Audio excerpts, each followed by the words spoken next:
Hi friends, welcome back to taste therapy. ఈ సంవత్సరం నేను ఆవకాయ పచ్చడిని మా అమ్మమ్మ గారి ఊర్లో పెట్టాను. ఈ పచ్చడిని ఇక్కడ కూడా పెట్టొచ్చు కదా అని మీరు అనుకోవచ్చు. నాకు నా చిన్ననాటి తీపి జ్ఞాపకాలని మళ్ళీ ఒకసారి చూసి రావాలనిపించింది.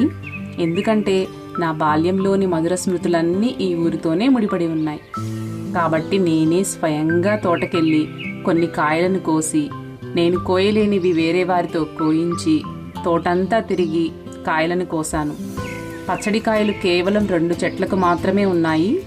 ఇంటికొచ్చాక వేప చెట్టు కింద చుట్టూ మా వాళ్ల మధ్యలో ఈ పచ్చడిని కలపడం నిజంగా ఒక డిఫరెంట్ ఎక్స్పీరియన్స్.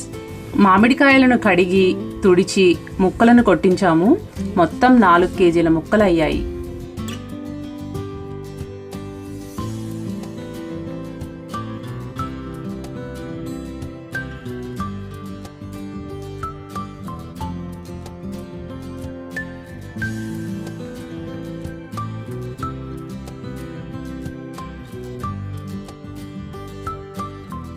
మా అమ్మ నాకు నేర్పిన విధంగా 1 కేజీకి 200 గ్రాముల ఉప్పు, 200 గ్రాముల కారం, 200 గ్రాముల ఆవాలు, మెంతులు కలిపి చేసిన పొడి.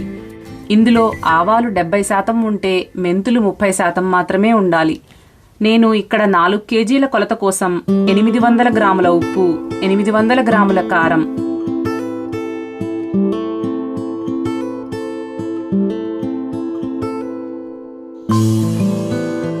800 గ్రాముల ఆవాలు, మెంతులు పొడిని వేసి బాగా కలిపాను.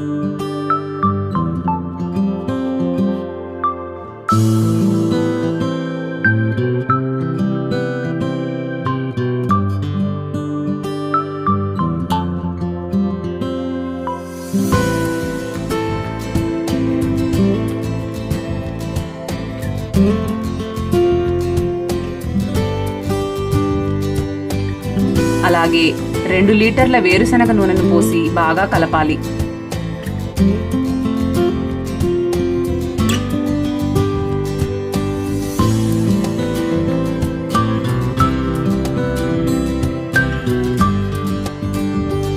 కొన్ని వెల్లుల్లి రెబ్బలను పొట్టు తీసి రోటిలో దంచి అవి కూడా వేయాలి.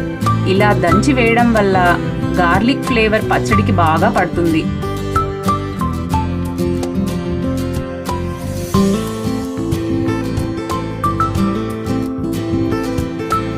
నాకు ఈ పచ్చడిలో నానిన వెల్లుల్లి రెబ్బలంటే చాలా ఇష్టం, అందుకే కొంచెం ఎక్కువే వేశాను. అలాగే కొన్ని వెల్లుల్లి రెబ్బలను ఇలా పైన కూడా వేసి కలపాలి.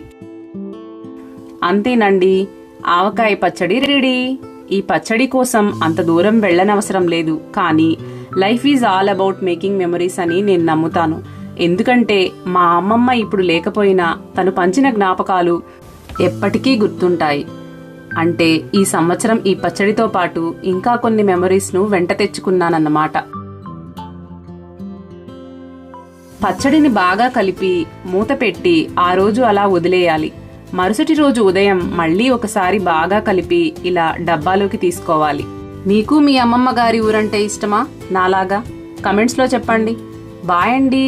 ఇంకొక వీడియోతో మళ్ళీ కలుద్దాం.